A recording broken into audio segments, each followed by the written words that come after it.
UP board के लिए class 12 जीव विज्ञान अर्थात बायोलॉजी का मोस्ट इंपॉर्टेंट मॉडल पेपर लेकर के आए हैं। बहुत ही ज्यादा इंपॉर्टेंट है, बहुत ही इंपॉर्टेंट क्वेश्चन है और उसमें से कई क्वेश्चन बोर्ड परीक्षा में फंसेंगे। चलिए शुरू करते हैं। पहला क्वेश्चन देखिए, विकल्पी का होता है। सही विकल्प चुनकर अपनी उत्तर पुस्तिका में लिखिए। तो निम्नलिखित में से कौन सा भाग पुष्प नर जनन अंग का प्रतिनिधित्व करता है? पुष्प नर जनन अंग यानी जो पुष्प होता है, पुष्प में नर जनन अंग का प्रतिनिधित्व कौन करता है? तो पुष्प में जो नर जनन अंग होता है वो पुमंग होता है। पुमंग यानी एंड्रोसियम, और उसकी एक इकाई को पुंकेसर कहा जाता है, तो ये भी नर जनन अंग होगा। अब चूंकि यहां पर पुमंग लिखा गया है इसलिए ऑप्शन से होगा पहला पुमंग, ये नर जनन अंग होता है। और पुष्प में मादा जनन अंग क्या होगा? तो जायांग होता है, मादा जनन अंग होता है, ये जनन अंग जायांग होता है। फिर अगला है, मनुष्य में संतान का लिंग निर्धारण होता है। जो मनुष्य है उसमें संतान का लिंग निर्धारण किससे होता है? मां के लिंग गुणसूत्र से, अंडाणु के माप से, शुक्राणु के माप से, पिता के लिंग गुणसूत्र से। कौन सा आंसर सही होगा? तो देखिए इसमें चौथा वाला ऑप्शन सही होगा, पिता के लिंग गुणसूत्र से संतान का लिंग निर्धारण होता है। अब इसमें देखिए जो पिता के लिंग गुणसूत्र होते हैं वो XY और जो माता के होते हैं वो XX होते हैं, और इसमें जो Y गुणसूत्र होता है यही लिंग का निर्धारण करता है। अगर आप लिंग निर्धारण पर वीडियो देखना चाहते हैं तो हमारे चैनल में वीडियो अपलोडेड है, चित्र सही समझाया है, आप लोग जाकर के अच्छी तरीके से समझ सकते हैं। अगले क्वेश्चन पर आते हैं। अगला क्वेश्चन है, जेनेटिक इंजीनियरिंग का उपयोग होता है। जेनेटिक इंजीनियरिंग का उपयोग कहाँ होता है? चिकित्सा में, कृषि में, इन दोनों में, इनमें से किसी में नहीं, किस में होगा? तो देखिए जो जेनेटिक इंजीनियरिंग है चिकित्सा में भी उपयोग होगा और कृषि में भी उपयोग होगा, इसलिए ऑप्शन इसमें तीसरा वाला सही होगा। इन दोनों में जेनेटिक इंजीनियरिंग या आनुवांशिक अभियांत्रिकी का उपयोग होगा। फिर अगला विकल्प है, निम्नलिखित में से किसे भारत में जैव विविधता का तप्त स्थल समझा जाता है?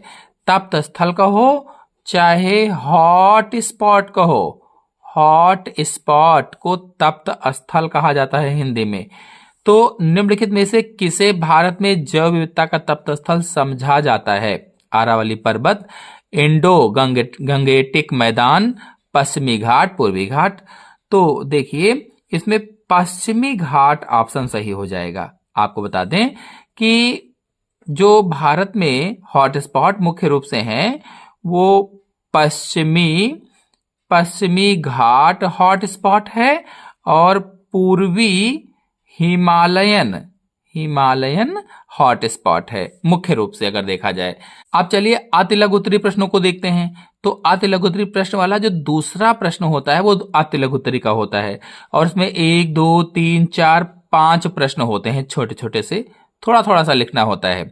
जिसमें से पहला है, क्लाइनफेल्टर एवं टर्नर सिंड्रोम में गुणसूत्रों की संख्या लिखिए। क्लाइनफेल्टर और टर्नर सिंड्रोम में गुणसूत्रों की संख्या कितनी होती है ये बताना है। तो देखिए पहले क्लाइनफेल्टर को देखते हैं। तो इसमें गुणसूत्रों की संख्या 44 + XXY। अब 44 और ये 3 हो जाएंगे तो कुल 47 हो जाएंगे। तो क्लाइनफेल्टर सिंड्रोम में कुल 47 गुणसूत्र होते हैं, यानी इनमें गुणसूत्र संख्या 47 होगी। और जो टर्नर सिंड्रोम है इसमें X0 होता है भाई, स्त्री में XX गुणसूत्र पाए जाते हैं, तो इसमें एक X गुणसूत्र कम हो जाता है तो यहां पर 0 आ जाता है, X शून्य हो जाता है। तो अब 46 गुणसूत्र एक कोशिका में होते हैं लेकिन एक कम हो गया यहां पर तो 45, तो इसमें टर्नर सिंड्रोम में 45 गुणसूत्र होते हैं, ये लिख देंगे। तो इसमें 47 और इसमें 45 गुणसूत्र संख्या पाई जाती है। और इसके बाद में दूसरा प्रश्न है, नर जर्म कोशिकाएं किस विभाजन द्वारा शुक्राणुओं का निर्माण करती हैं? जो नर जर्म कोशिकाएं होती हैं वो किस विभाजन के द्वारा शुक्राणुओं यानी स्पर्म का निर्माण करेंगे, स्पर्म फॉर्मेशन करेंगे? तो अर्धसूत्री विभाजन के द्वारा बता देंगे। अर्धसूत्री विभाजन के द्वारा। अगर आप लोग अर्धसूत्री विभाजन को चित्र सहित समझना चाहते हैं तो हमारे चैनल में वीडियो अपलोडेड है, आप लोग जाकर के अच्छी तरीके से इसको समझ सकते हैं। फिलहाल इसमें आंसर आप अर्धसूत्री विभाजन लिखेंगे बस, चूंकि अति लघु उत्तरीय प्रश्न है। और फिर अगला प्रश्न है, परागकण मात्र कोशिका में गुणसूत्रों की संख्या क्या होती है?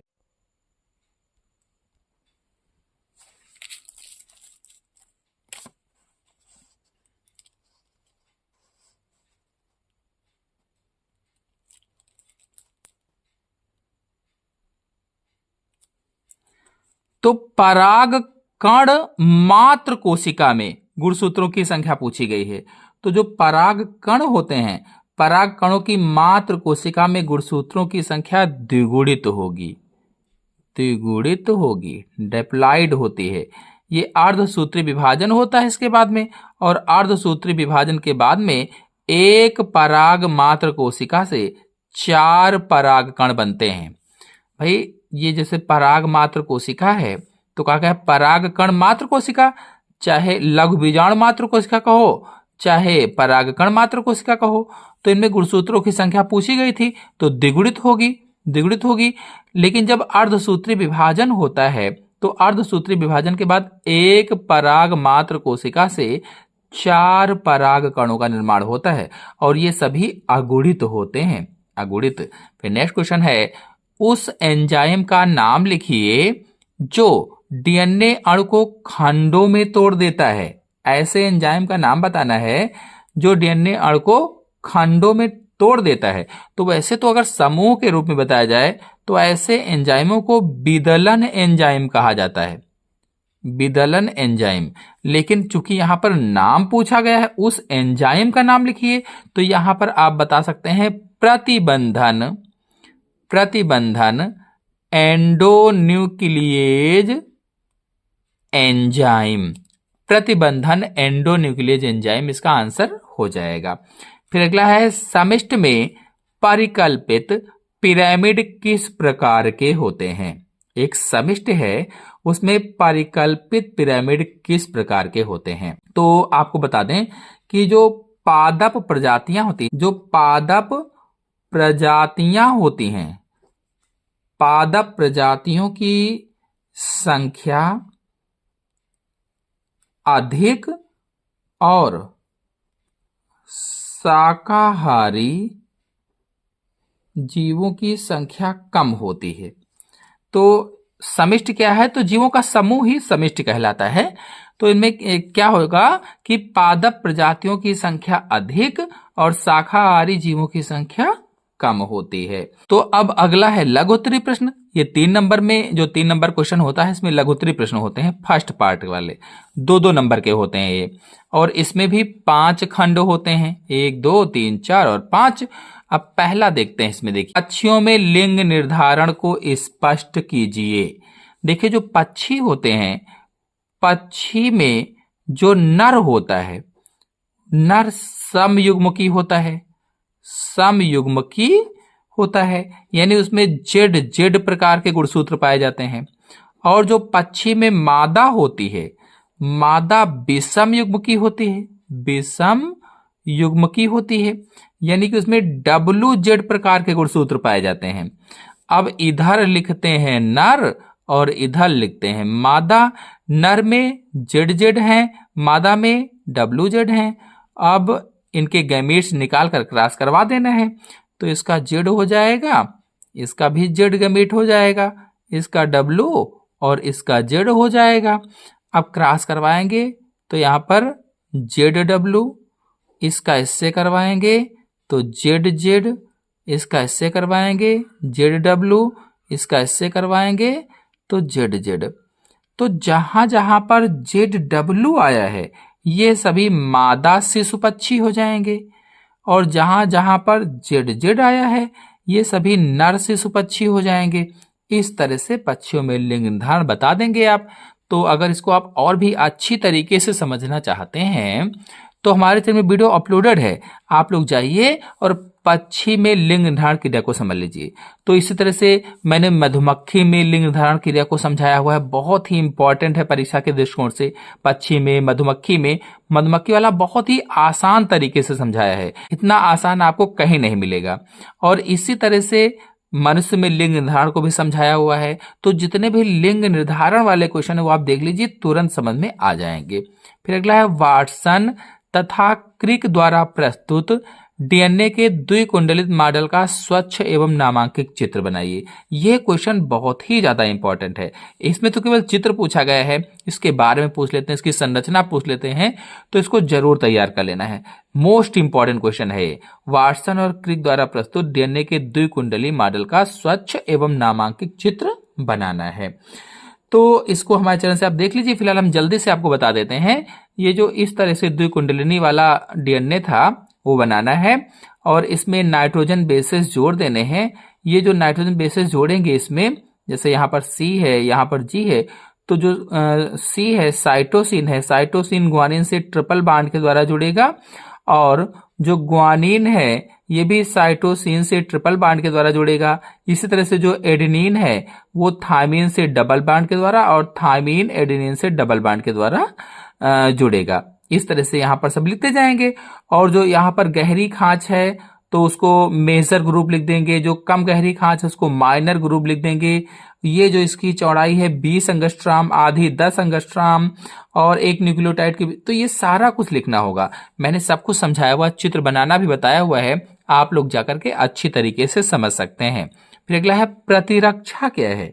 तो देखिए रोगों से जो लड़ने की क्षमता होती है, रोगों से लड़ने की क्षमता को ही प्रतिरक्षा कहते हैं। रोगों से लड़ने की क्षमता को ही प्रतिरक्षा कहा जाता है या फिर अंग्रेजी में इम्यूनिटी कहा जाता है। तो प्रतिरक्षा पर फुल वीडियो हमारे चैनल में अपलोडेड है, आप लोग जाकर के अच्छी तरीके से समझ लीजिए और ये इंपॉर्टेंट भी है। फिर अगला क्वेश्चन है आर्किड पौधा आम के पेड़ की शाखा पर उग रहा है। आर्किड और आम के पेड़ के बीच पारस्परिक क्रिया को आप कैसे स्पष्ट करेंगे। देखिए ये एनसीईआरटी का क्वेश्चन है, बहुत ही इंपॉर्टेंट है। सरकार ने कहा है कि हम अपनी ही बुक से क्वेश्चन देंगे और ये एनसीईआरटी का क्वेश्चन, एनसीईआरटी के क्वेश्चन अधिक आने की संभावनाएं रहती हैं, तो इंपॉर्टेंट क्वेश्चन है। तो आर्किड का पौधा आम के पेड़ की शाखा पर उग रहा है। आर्किड और आम के पेड़ के बीच पारस्परिक क्रिया को आप कैसे स्पष्ट करेंगे बताया है। तो देखिए इसमें सहभोजता होती है, ये सहभोजता की क्रिया है। कैसे, तो देखिए जैसे एक सहभागी ये है, दूसरा सहभागी ये है, तो इसमें आर्किड को तो लाभ हो रहा है, आर्किड आम के पौधे पर उग रहा है तो आर्किड को लाभ हो रहा है, आर्किड को लाभ हो रहा है। और जो आम है, आम की ना तो हानि हो रही है और ना ही लाभ हो रहा है, ना तो हानि ना ही लाभ हो रहा है, इसका कुछ जा नहीं रहा, कुछ बिगड़ नहीं रहा, कुछ इसको मिल रहा है, तो इसको सहभोजता कहा जाता है। जब कोई दो सहभागी हैं और दोनों एक दूसरे के लिए सारा कार्य करते हैं, उसमें एक को लाभ और दूसरे को ना तो लाभ हो रहा है ना ही हानि हो रही है, तो उसे सहभोजता कहा जाता है। तो इसमें सहभोजता का उदाहरण हो जाएगा। फिर अगला है एक स्थलीय पारितंत्र में अपघटन चक्र का रेखीय या आरेखीय निरूपण कीजिए। जो स्थलीय पारितंत्र है उसमें अपघटन चक्र का आरेखीय निरूपण करना है। देखिए जैसे हरे पादप हैं, हरे पादप हैं या हरे पौधे हैं, हरे पौधों को टिड्डा खाता है, टिड्डा टिड्डा जो होता है टिड्डे को मेढक खाता है, टिड्डे को मेढक ने खा लिया, मेढक को सांप खाता है और सांप जब मर जाता है तो उसे सूक्ष्म जीव खा जाते हैं, सूक्ष्म जीव खा जाते हैं। अब इसमें देखिए जो हरे पादप हैं इन्हें उत्पादक कहा जाता है, उत्पादक प्रोड्यूसर कहते हैं, और ये सभी उपभोक्ता हैं। तो उपभोक्ता भी कई प्रकार के होते हैं। जो टिड्डा है ये शाकाहारी है, प्राथमिक उपभोक्ता हो गया, शाकाहारी होता है। और जो मेढक है ये द्वितीयक उपभोक्ता हो गया, मांसाहारी होता है, तो द्वितीयक उपभोक्ता हो गया ये। और जो सांप है ये तृतीयक उपभोक्ता हो जाएगा, तृतीयक उपभोक्ता। और जो सूक्ष्म जीव हैं ये अपघटनकर्ता हो जाएंगे, अपघटनकर्ता, किसी चीज का अपघटन करते हैं। तो इस क्वेश्चन में यही आरेखीय निरूपण कर देना और आपको नंबर मिल जाएंगे। अब देखिए चौथा लघु उत्तरीय प्रश्न सेकेंड पार्ट है। तो चौथा, पांचवा और छठा ये दो प्रश्न होते हैं, इनमें 4-4 खंड होते हैं और 3-3 नंबर के सभी प्रश्न होते हैं। अब इसमें पहला है लघु बीजाणुधानी तथा गुरु बीजाणुधानी के बीच कोई 3 अंतर स्पष्ट कीजिए। लघु बीजाणुधानी और गुरु बीजाणुधानी के बीच 3 अंतर, आइए बताते हैं। तो देखिए इधर है लघु बीजाणुधानी यानी माइक्रोस्पोरेंजियम, इधर है गुरु बीजाणुधानी यानी मेगा स्पोरेंजियम। बीच में लाइन खींच देना है आपको और पहला लिखना है लघु बीजाणुधानी पुंकेसर के पराग कोश में विकसित होती है। जो परागकोश होता है, जो एंथर होता है, उसमें विकसित होती है और इनका विकास परागकोश के चारों कोनों पर होता है। जबकि जो गुरु बीजाणुधानी है, जो मेगा स्पोरेंजियम है, तो गुरु बीजाणुधानी अंडक के अंडाशय में जरायु से विकसित होती है। अंडक के अंडाशय में जरायु से विकसित होती है। इन्हें सामान्य बीजांड कहते हैं, बीजांड। फिर दूसरा लिख देंगे कि लघु बीजाणुधानी चारों ओर से बाह्य त्वचा, अंतः अस्तर, मध्य अस्तर तथा टैपिटम से घिरी होती है। ये अंतः स्तर क्या है, मध्य स्तर क्या है, टैपिटम क्या है? जब मैंने लघु बीजाणुधानी या माइक्रोस्पोरेंजियम की संरचना को समझाया था तो उसमें बहुत ही अच्छी तरीके से आपको बताया था। अगर आप लोगों ने वो वीडियो नहीं देखा है तो हमारे चैनल से जाकर के देख सकते हैं, या फिर यूट्यूब के सर्च बॉक्स में लिखिएगा लघु बीजाणुधानी की संरचना और स्पेस छोड़ करके लिखिएगा बायोलॉजी साइंसेस के, आ जाएगा वीडियो, देख लीजिएगा। तो ये इससे घिरी होती है। जबकि जो गुरु बीजाणुधानी है चारों ओर से बाह्य तथा अंतः अध्यावरण से घिरी होती है या इंटीग्यूमेंट से घिरी होती है। भाई बीजांड की जो संरचना मैंने समझाई थी वही है ये। तो बीजांड वाला आप देखना अगर चाहते हैं कि बीजांड की संरचना क्या है तो हमारे चैनल में वीडियो अपलोडेड है, आप लोग जाकर के अच्छी तरीके से समझ सकते हैं। फिर अगला बताना है कि अनेक लघु बीजाणु मात्र कोशिकाओं से अर्धसूत्री विभाजन द्वारा असंख्य लघु बीजाणु या पराकण बनते हैं। अनेक लघु बीजाणु मात्र कोशिकाओं से, अब एक लघु बीजाणु मात्र कोशिका से 4 परागकण बनते हैं, तो वहां पर अनेक लघु बीजाणु मात्र कोशिकाएं हैं, तो अर्धसूत्री विभाजन के द्वारा असंख्य लघु बीजाणु बनेंगे या असंख्य परागकण बनेंगे। अब इसमें इधर क्या लिखेंगे उसी पॉइंट में कि एक मात्र गुरु बीजाणु मात्र कोशिका से, यानी एक गुरु बीजाणु मात्र कोशिका से अर्धसूत्री विभाजन द्वारा 4 अगुणित गुरु बीजाणु बनते हैं, अगुणित, लेकिन उनमें से 3 नष्ट हो जाते हैं, केवल एक गुरु बीजाणु क्रियाशील रहता है या बचा रहता है। और फिर अंतिम बता देंगे कि लघु बीजाणु रेखीय चतुष्क टी आकार में अथवा क्रासित चतुष आकार में व्यवस्थित होते हैं, जबकि गुरु बीजाणु रेखीय क्रम में व्यवस्थित होते हैं।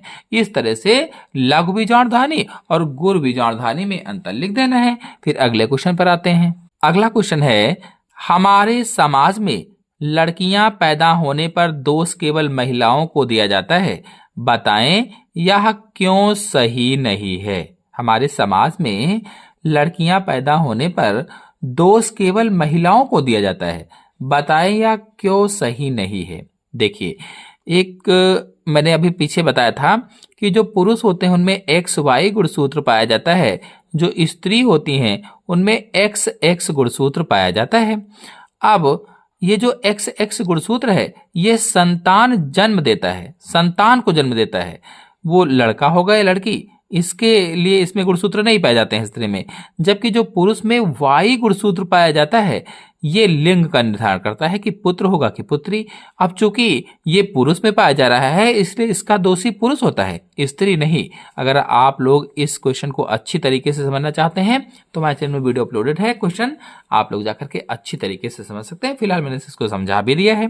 फिर अगला है, एक संकर क्रॉस का उदाहरण लेते हुए मेंडल के प्रभाविता नियम की व्याख्या कीजिए। मेंडल के प्रभाविता के नियम की व्याख्या करना है, बहुत ही आसान तरीका है। मेंडल के प्रभाविता के नियम में देखिए, जो प्रभाविता का नियम है इसमें मेंडल ने बताया था कि इन्होंने शुद्ध लंबे पौधे लिए कैपिटल टीटी और शुद्ध बौने पौधे लिए स्मॉल टीटी, दोनों के बीच में क्रॉस कराया। क्रॉस कराने पर इन्हें संकर लंबे पौधे प्राप्त होते हैं, या कह लीजिए कि ये लंबे पौधे थे और ये बौने पौधे थे, यहाँ लंबे पौधे प्राप्त होते हैं। तो इन्होंने कहा कि जब किन्हीं दो विपरीत लक्षणों वाले युग्मों के बीच में क्रॉस कराया जाता है तो उनमें से जो लक्षण प्रकट होता है वो प्रभावी और जो लक्षण प्रकट नहीं होता है उसे अप्रभावी कहते हैं। यही प्रभाविता का नियम है। भाई देखिए, यहाँ पर लंबापन प्रकट हुआ इसलिए लंबापन प्रभावी, बौनापन प्रकट नहीं हुआ इसलिए ये अप्रभावी। तो यही प्रभाविता का नियम है। अगर आप लोग एक संकर क्रॉस समझना चाहते हैं, चित्र सहित समझना चाहते हैं, तो हमारे चैनल में वीडियो अपलोडेड है, आप लोग जाकर के अच्छी तरीके से समझ सकते हैं, देख सकते हैं। और प्रभाविता का नियम, पृथक्करण का नियम, स्वतंत्र अभिवन का नियम, सब कुछ बहुत ही आसान तरीके से समझाया हुआ है। आप लोग जाइए, देखिए, समझिए। फिर अगला है, डीएनए कुंडलिनी की कौन सी विशेषता ने वाटसन व क्रिक को डीएनए प्रतिकृति के सेमी कंजर्वेटिव रूप को कल्पित करने में सहयोग किया है? इसकी व्याख्या कीजिए। देखिए, ये जो डीएनए है, डीएनए दो रज्जुक क्षार युग्म या युग्मन पूरक होता है। कहने का मतलब यह है कि वो डबल स्टैंडर्ड होता है। और उसमें जो डीएनए द्विगुणन मैंने समझाया था, द्विगुणन कैसे होता है, रेप्लिकेशन कैसे होता है, तो उसी चीज को यहां पर बताना होगा आपको। तो इस क्रिया को अगर आप समझना चाहते हैं तो मेरे चैनल में वीडियो अपलोडेड है, जाइए समझिए, देखिए। फिर अगला है 5 नंबर। 5 का पहला है, मलेरिया परजीवी के जीवन चक्र का स्वच्छ एवं नामांकित चित्र बनाइए। देखिए, मलेरिया परजीवी किसे कहते हैं पहले तो ये आपको जानना पड़ेगा। तो जो मलेरिया परजीवी यानी मलेरिया को पैदा करने वाला, मलेरिया रोग का जो परजीवी होता है, तो इसका कारक क्या है? प्लाज्मोडियम। प्लाज्मोडियम, ये जो प्लाज्मोडियम है संघ प्रोटोजोआ का सूक्ष्म जंतु है और इसका जो स्पोरोजोइट होता है, स्पोरोजोइट ही इसकी संक्रामक अवस्था होती है, संक्रामक स्टेज होती है, जो व्यक्ति में या जीवों में या मनुष्य में मलेरिया बुखार उत्पन्न करती है। और चूंकि ये मनुष्य का परजीवी है इसीलिए इसको मलेरिया परजीवी भी कहा जाता है। तो इसके जीवन चक्र का स्वच्छ एवं नामांकित चित्र बनाइए कहा गया है। तो बहुत ही आसान तरीके से आप इसको चित्र बना सकते हैं। एक मनुष्य बनाइए, उसको मच्छर काट रहा है दिखा दीजिए, और फिर उसके यकृत में पहुंच गया है, फिर वो गुणन करता है और गुणन करने के बाद में फिर उसके सारे लाल रक्त कोशिकाओं में पहुंच जाता है। फिर उसको कोई मच्छर काट रहा है और मच्छर काटता है तो मच्छर के शरीर के अंदर वो पहुंच जाता है स्पोरोजोइट प्लाज्मोडियम, और फिर वहां पर लैंगिक जनन करता है। और इस तरह से पूरी प्रक्रिया दिखाना है। हमारे चैनल वीडियो अपलोडेड है, आप लोग जाकर के अच्छी तरीके से समझ सकते हैं, देख सकते हैं। फिर अगला है, जैविकी अथवा जीव विज्ञान के अध्ययन ने संक्रामक रोगों को नियंत्रित करने में किस प्रकार हमारी सहायता की है? संक्रामक रोगों को नियंत्रित करने में किस प्रकार से हमारी सहायता की है? तो देखिए, एक तो आप बता सकते हैं कि रोग के कारकों का पता चला है। एक तो ये हमारी सहायता की कि रोग के जो कारक होते हैं, यानी किससे रोग पैदा हुआ है, किसने रोग किया है, इसका पता चला है। भाई कारक और वाहक तो जानते ही होंगे। जो कारक है, जैसे मलेरिया बुखार हो जाता है तो इसमें कारक क्या है? प्लाज्मोडियम है। और वाहक क्या होगा? तो वाहक मादा एनाफिलीज मच्छर। वाहक वो जो एक व्यक्ति से दूसरे व्यक्ति में रोग को फैलाए, और कारक वो जो रोग को पैदा करे। तो यहां कहा गया है कि जैविकी या जीव विज्ञान के अध्ययन ने संक्रामक रोगों को नियंत्रित करने में किस प्रकार हमारी सहायता की है। तो पहले बताएंगे कि रोग के कारकों का पता चला है। भाई जो रोग पैदा कर रहा है उसका अगर पता चल गया तो ये बहुत बड़ी कामयाबी है उस रोग को खत्म करने की, दूर करने की। और इसी तरह से आप बता सकते हैं कि रोग के वाहक का पता चला है, रोग के वाहक का पता चला है। ऐसे ही आप बता सकते हैं कि रोग वाहक का जब पता चल गया है तो उसकी पहचान की गई है और उसको मारने के लिए दवा, तो बहुत सारा ऐसे है, आप लिख सकते हैं इसमें। फिर अगला है, जैव उर्वरक किस प्रकार से मृदा की उर्वरता को बढ़ाते हैं? जो जैव उर्वरक हैं ये किस प्रकार से, तो अभी हम एक उदाहरण देकर के आपको बता रहे हैं।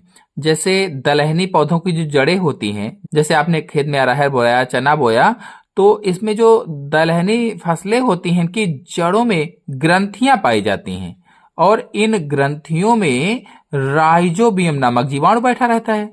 राइजोबियम नामक जीवाणु या बैक्टीरिया होता है और यह बैक्टीरिया वायुमंडल की नाइट्रोजन का फिक्सेशन करता है या स्थिरीकरण करता है, यानी वायुमंडल की नाइट्रोजन को मृदा तक लाता है और फिर वो नाइट्रेट में बदलकर पौधों को प्राप्त होते हैं। इस तरह से यूरिया की कमी को पूरा करता है। तो इस तरह से मृदा की उर्वरता को बढ़ाते हैं। तो एक उदाहरण बताया, ऐसे ही बहुत सारे सूक्ष्मजीव हैं जो मृदा की उर्वरता को बढ़ाते हैं और इनको जैव उर्वरक कहा जाता है। फिर अगला है बैक्टीरियोवायरिएसिस क्या है। बैक्टीरियोवायरिएसिस क्या है कहा गया है, तो आपको बता दें बैक्टीरियोवायरिएसिस पर हमारे चैनल में वीडियो अपलोडेड है, आप लोग जाइए देखिए। सर्च बॉक्स में लिखिएगा बैक्टीरियोवायरिएसिस और लिखिएगा स्पेस छोड़कर बायोलॉजी साइंसेस के सर्च कीजिएगा, आ जाएगा वीडियो, देख लीजिए, समझ में तुरंत आ जाएगा। फिर अगला है 6 नंबर का क्वेश्चन, निम्नलिखित पर टिप्पणी लिखिए। पीसीआर, पीसीआर यानी polymerase chain reaction, polymerase chain reaction. तो पीसीआर कब किया जाता है, एक तरीके से फोटोकॉपी मशीन होती है, जब डीएनए कम होता है तो उसका पीसीआर किया जाता है। फिर अगला है प्रतिबंधन एंजाइम, तो इन दोनों पर हमारे चैनल में वीडियो अपलोडेड है, पीसीआर पर भी अपलोडेड है, प्रतिबंधन एंजाइम पर भी अपलोडेड है, जाकर के अच्छी तरीके से समझिए, देखिए, जानिए और उनके बारे में पढ़िए, समझ में आ जाएगा। फिर अगला है जैव प्रौद्योगिकी का कृषि क्षेत्र में क्या उपयोग है। जो जैव प्रौद्योगिकी है, जो बायोटेक्नोलॉजी है, इसका कृषि के क्षेत्र में क्या उपयोग है बताना है। तो देखिए, एक तो जो पौधे होते हैं उनकी उत्पादन क्षमता बढ़ी है, तो पौधों की उत्पादन क्षमता का विकास हुआ है, उत्पादन क्षमता बढ़ी है और उनकी रोग प्रतिरोधक क्षमता बढ़ी है, रोग प्रतिरोधक क्षमता बढ़ी है और कीट प्रतिरोधकता भी उसमें से बढ़ी हुई है। तो ऐसे ही बहुत सारे लाभ हैं, बहुत सारे उपयोग हैं, आप बता सकते हैं। फिर अगला है परजीवी जंतु से आप क्या समझते हैं, कोई एक उदाहरण दीजिए।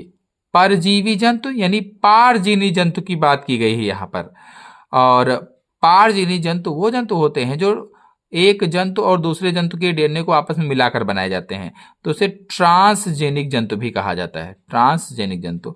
तो हमारे चैनल में ट्रांसजेनिक जंतु, ट्रांसजेनिक पादप, इन सब पर वीडियो अपलोडेड है, बहुत ही आसान तरीके से समझाया है, आप लोग जाकर के अच्छी तरीके से समझ सकते हैं, जान सकते हैं। और मैंने बताया ही है कि पारजीवी जंतु क्या होते हैं, जैसे कोई एक जंतु ये है, दूसरा ये है, इसके डीएनए को निकाला, इसके डीएनए को निकाला, जोड़कर कोई नया डीएनए बनाया और ये नए डीएनए को किसी जीव में स्थापित कर दिया, तो ऐसा जीव क्या कहलाएगा, पारजीवी जंतु कहलाएगा या ट्रांसजेनिक जंतु कहलाएगा। जैसे भेड़ है, गाय है आदि बहुत सारे बनाए गए हैं परजीवी जंतु। फिर 6 नंबर का लास्ट है, निम्नलिखित में अंतर स्पष्ट कीजिए, उत्पादन और अपघटन। तो हमारे चैनल वीडियो अपलोडेड है, जाइए देखिए, तुरंत समझ में आ जाएगा। परजीविता और सहभोजता ये भी अपलोडेड है, आप जाइए, तुरंत समझ में आ जाएगा। बहुत ही ज्यादा इंपॉर्टेंट भी हैं, बोर्ड परीक्षा के दृष्टिकोण से उसमें पूछी भी जा सकती हैं। देखिए, दीर्घ उत्तरीय प्रश्न 3 होते हैं, 7 नंबर, 8 नंबर और 9 नंबर। अब इसमें सब में अथवा अथवा होता है, अथवा करिए चाहे पहला वाला करिए, मेन वाला। तो जैसे 7 में है, मनुष्य के नर जनन तंत्र का सचित्र वर्णन कीजिए, इसमें शुक्राणु कहाँ संचित रहते हैं। अथवा अगर ये नहीं आता है आपको तो करिए पुष्पी पादपों में लघु बीजाणु जनन का सचित्र वर्णन कीजिए। तो नर जनन तंत्र भी बहुत इंपॉर्टेंट है, वेरी मोस्ट इंपॉर्टेंट है, लघु बीजाणु जनन भी वेरी मोस्ट इंपॉर्टेंट है, परीक्षा में इन दोनों में से एक जरूर आएगा। फिर जो 8 नंबर है, आनुवांशिक कूट क्या है, इसकी मुख्य विशेषताओं का वर्णन कीजिए। अगर ये आपको नहीं आता है तो जैव विकास किसे कहते हैं, वो वैज्ञानिक कालों में होकर पादपों के विकास का सचित्र वर्णन कीजिए। तो आनुवांशिक कूट वेरी मोस्ट इंपॉर्टेंट है, परीक्षा के दृष्टिकोण से इसको जरूर तैयार कर लीजिएगा, आ सकता है परीक्षा में, बहुत ही ज्यादा इंपॉर्टेंट है। और फिर इसके बाद 9 नंबर में पादपों की जात विविधता, ये एनसीईआरटी का क्वेश्चन है। तो एनसीईआरटी क्वेश्चन मैंने पहले ही बताया, सरकार ने कहा कि हम अपने बुक से प्रश्न देंगे, तो ये क्वेश्चन बहुत ही इंपॉर्टेंट है, इसको भी तैयार कर लेना। और छोटा सा प्रश्न भी है, छोटा सा इसका उत्तर भी है, आप थोड़ा सा उसमें और बढ़ा चढ़ा कर लिख देना, 5 नंबर आपको प्राप्त हो जाएंगे। अगर ये क्वेश्चन नहीं करते हैं तो बताएंगे किसी भौगोलिक क्षेत्र में जाति क्षति के मुख्य कारण क्या होते हैं ये बताना पड़ेगा आपको। तो आशा है आपको पूरा पेपर अच्छी तरीके से समझ में आ गया होगा। समझ में आ गया हो तो लाइक कीजिए, अपने सभी दोस्तों में शेयर कीजिए, और चैनल पहली बार आए हैं तो चैनल को सब्सक्राइब भी कर लीजिए। धन्यवाद।